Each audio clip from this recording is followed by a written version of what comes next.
بسم اللہ الرحمن الرحیم۔ اللہ تبارک و تعالیٰ کے نام سے شروع جو بڑا مہربان اور نہایت رحم کرنے والا ہے۔ اللہ عز و جل کی بنائی ہوئی اس کائنات کے اندر بہت سارے ایسے بادشاہ آئے جنہوں نے اللہ تبارک و تعالیٰ کے نظام کو بدلنے کی کوشش کی اور اللہ تبارک و تعالیٰ کی ذات کو چھوڑ کر خود خدا بن بیٹھے اور خدائی کا جھوٹا دعویٰ کر بیٹھے۔ خدائی کا جھوٹا دعویٰ کرنے والے بادشاہوں میں سے ایک بادشاہ ایسا بھی تھا کہ جس کو اللہ تبارک و تعالیٰ نے پوری روئے زمین کی بادشاہت عطا فرمائی تھی۔ اس کے باوجود اس بادشاہ نے نہ صرف خدائی کا جھوٹا دعویٰ کیا بلکہ یہ اس قدر سرکش اور نافرمان ہو گیا کہ اللہ تبارک و تعالیٰ کی ذات کو جنگ کے لیے للکارنے لگا اور معاذ اللہ تبارک و تعالیٰ کو جنگ کرنے کے لیے کہنے لگا۔ پیارے دوستو، آج کی اس ویڈیو میں ہم آپ کو بتائیں گے کہ اللہ تبارک و تعالیٰ کو جنگ کے لیے للکارنے والا بدبخت بادشاہ نمرود کون تھا، اور جب اس بدبخت بادشاہ نے اللہ تبارک و تعالیٰ کو جنگ کے لیے للکارا تو پھر اللہ تبارک و تعالیٰ نے کون سی حقیر مخلوق کے ذریعے اس کے ساتھ جنگ کی اور اس بدبخت بادشاہ کو ہلاک کر دیا اور پوری دنیا کے لیے عبرت کا نشان بنا دیا۔ پیارے دوستو، قرآن پاک کے اس عبرت ناک اور ایمان افروز واقعے کو سننے کے لیے آپ سے ہماری یہ گزارش ہے کہ ہماری اس ویڈیو کو اینڈ تک ضرور دیکھیے گا۔ پیارے دوستو، اس دنیا کی تاریخ میں 4 بادشاہ ایسے گزرے ہیں کہ جن کو اللہ تبارک و تعالیٰ نے پوری روئے زمین کی حکومت عطا فرمائی تھی۔ ان میں سے 2 بادشاہ مسلمان تھے اور 2 کافر۔ مسلمان بادشاہوں میں سے ایک کا نام حضرت ذوالقرنین علیہ السلام ہے اور دوسرے کا نام حضرت سلیمان علیہ السلام ہے کہ جن کو اللہ تبارک و تعالیٰ نے منصب نبوت پر فائز فرمایا تھا۔ اور کافر بادشاہوں میں سے ایک کا نام نمرود اور دوسرے کا نام بخت نصر تھا۔ پیارے دوستو، خدائی کا جھوٹا دعویٰ کرنے والا بادشاہ نمرود شہر بابل کا حاکم تھا۔ اس بادشاہ کا نام نمرود بن کنعان بن قوس بن سام بن نو تھا۔ پیارے دوستو، روایات میں آتا ہے کہ اللہ تبارک و تعالیٰ نے نمرود کو پوری روئے زمین پر حکومت عطا فرمائی تھی اور اس بادشاہ نے پوری روئے زمین پر 400 سال تک حکومت کی۔ یہ ایک جابر اور ظالم بادشاہ تھا اور اس کے دور کے اندر بت پرستی عام تھی۔ لوگ اللہ تبارک و تعالیٰ کی وحدانیت کو چھوڑ کر بتوں کی پوجا کیا کرتے اور نمرود کو اپنا خدا مانتے اور اس کی عبادت کیا کرتے۔ اس نمرودی دور کے اندر بت پرستی اس قدر عام تھی کہ تمام نمرودیوں نے اپنے خداؤں کے طور پر بہت سارے بت بنائے ہوئے تھے جن کی وہ لوگ پوجا کیا کرتے تھے۔ اس کے ساتھ ساتھ نمرود خود کو بھی خدا کہلواتا اور لوگوں کو اپنی پوجا کرنے کا حکم دیتا۔ اس قوم کی ہدایت کے لیے اللہ تبارک و تعالیٰ نے اپنے پیارے پیغمبر حضرت ابراہیم علیہ السلام کو مبعوث فرمایا۔ کفر و شرک اور بت پرستی کے اس دور کے اندر حضرت ابراہیم علیہ السلام وہ واحد شخص تھے جو اللہ تبارک و تعالیٰ کی وحدانیت پر ایمان رکھتے تھے اور بتوں کی بجائے اللہ تبارک و تعالیٰ کی عبادت کیا کرتے تھے۔ حضرت ابراہیم علیہ السلام نے جب اس قوم کو اللہ تبارک و تعالیٰ کی ذات کو چھوڑ کر بتوں کی پوجا کرتے ہوئے دیکھا تو حضرت ابراہیم علیہ السلام نے اس قوم کو ہدایت کی طرف بلایا اور بتوں کی پوجا کرنے کی بجائے اللہ تبارک و تعالیٰ کی عبادت کرنے کا حکم دیا۔ حضرت ابراہیم علیہ السلام نے اپنی قوم سے فرمایا کہ اللہ تبارک و تعالیٰ کی ذات ایک ہے اور ہمیں اسی کی عبادت کرنی چاہیے، لیکن یہ نمرودی قوم اپنے کفر و شرک سے باز نہ آئی اور اسی طرح بتوں کی پوجا کرتی رہی۔ ایک دن حضرت ابراہیم علیہ السلام نے اس قوم کے جھوٹے خداؤں کو اس قوم کے سامنے جھوٹا ثابت کرنے کا ارادہ کیا اور حضرت ابراہیم علیہ السلام اس مقام پر تشریف لے گئے جہاں ان کے وہ تمام بت پڑے ہوئے تھے کہ جن کی یہ لوگ پوجا کیا کرتے تھے۔ حضرت ابراہیم علیہ السلام جب اس قوم کے بت خانے میں پہنچے تو وہاں ان کے تمام بڑے بت پڑے ہوئے تھے۔ حضرت ابراہیم علیہ السلام نے ان کے تمام بتوں کو توڑ دیا اور تمام بتوں کو توڑنے کا الزام ان کے بڑے بت پر لگا دیا۔ اس کے بعد جب تمام نمرودی اپنے بت خانے میں واپس آئے تو انہوں نے اپنے بتوں کو ٹوٹا ہوا دیکھا۔ نمرودی قوم اس بات کو اچھی طرح جانتی تھی کہ ہمارے اندر صرف حضرت ابراہیم علیہ السلام ہی وہ واحد شخص ہیں جو بتوں کے خلاف باتیں کرتے ہیں اور بتوں کی بجائے اللہ تبارک و تعالیٰ کی عبادت کرنے کا حکم دیتے ہیں۔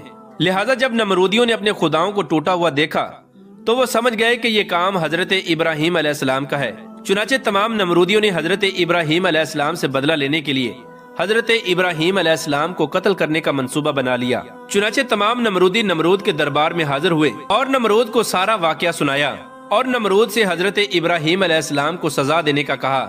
اس طرح نمرود نے جب یہ بات سنی تو وہ آگ بگولا ہو گیا اور اس نے ایک مقام پر آگ جلانے کا حکم دیا۔ نمرود نے یہ حکم جاری کیا کہ ایک وسیع میدان کے اندر آگ جلائی جائے اور اس کے اندر حضرت ابراہیم علیہ السلام کو ڈال دیا جائے۔ چنانچہ نمرود کے حکم کے مطابق ایسا ہی کیا گیا۔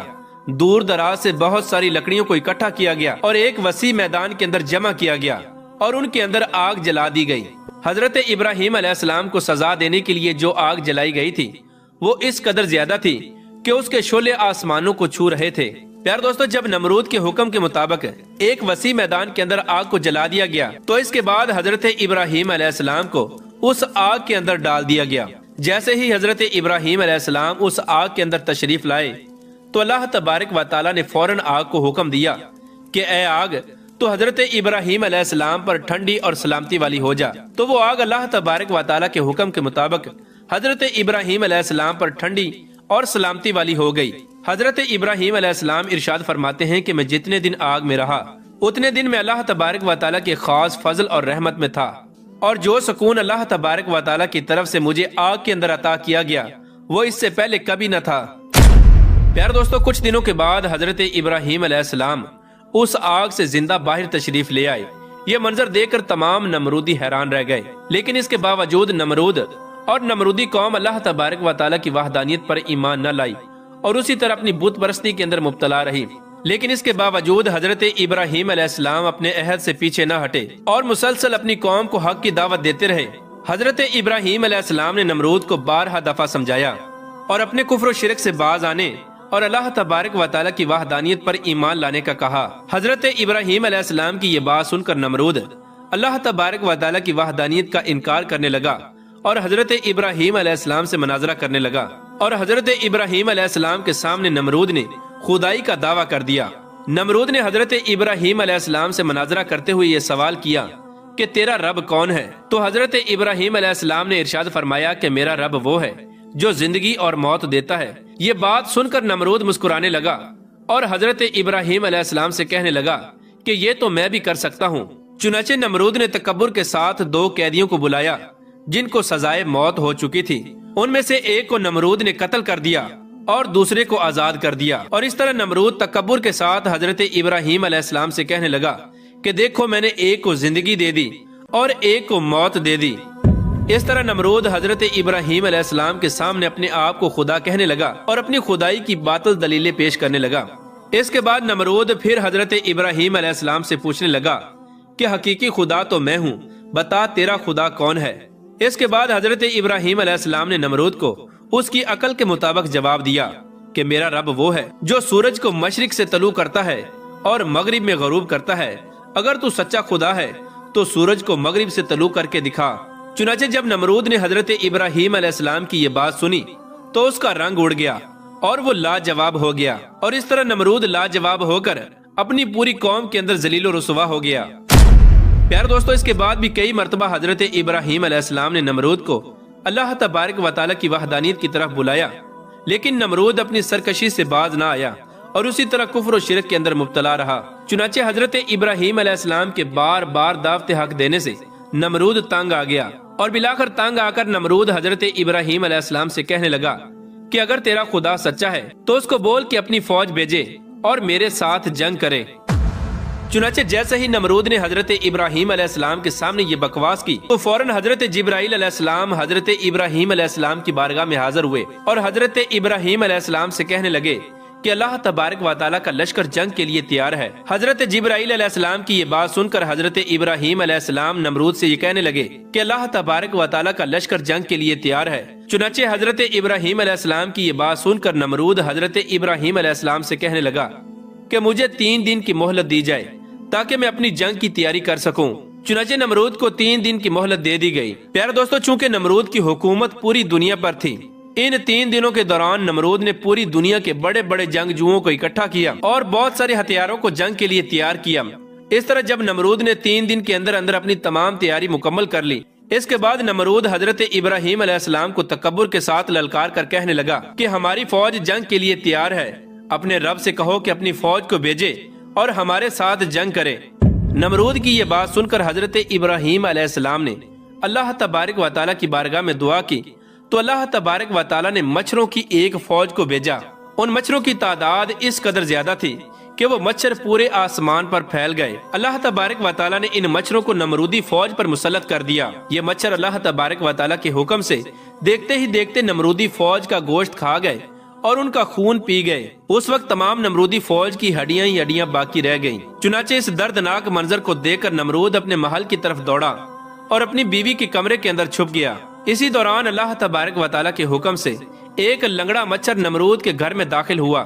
نمرود نے جب اس مچھر کو دیکھا تو اپنی بیوی سے کہنے لگا کہ یہ ہے وہ مخلوق کہ جس نے ہماری فوج کو ہلاک کر دیا ہے۔ چنانچہ اسی گفتگو کے دوران وہ لنگڑا مچھر اللہ تبارک و تعالیٰ کے حکم سے نمرود کی ناک میں داخل ہو گیا اور وہ لنگڑا مچھر نمرود کے دماغ کو چاٹنے لگا۔ جب وہ مچھر نمرود کے دماغ کو چاٹتا تو اس سے نمرود کو اس قدر تکلیف ہوتی کہ نمرود اپنے سر کو دیواروں پر مارنے لگ جاتا۔ اس طرح اللہ تبارک و تعالیٰ کے حکم سے وہ لنگڑا مچھر نمرود کے دماغ میں کئی دنوں تک رہا۔ اس وقت نمرود نے اپنے محل کے اندر یہ حکم جاری کر دیا کہ جو بھی میرے محل کے اندر داخل ہو وہ پہلے نمرود کے سر پر جوتے مارے۔ اس طرح جوتے مارنے کے بعد نمرود کو کچھ دیر کے لیے آرام محسوس ہوتا، لیکن کچھ دیر بعد پھر درد محسوس ہونا شروع ہو جاتا۔ اس طرح اللہ تبارک و تعالیٰ نے نمرود کو ایک حقیر اور لنگڑے مچھر کے ذریعے سزا دی۔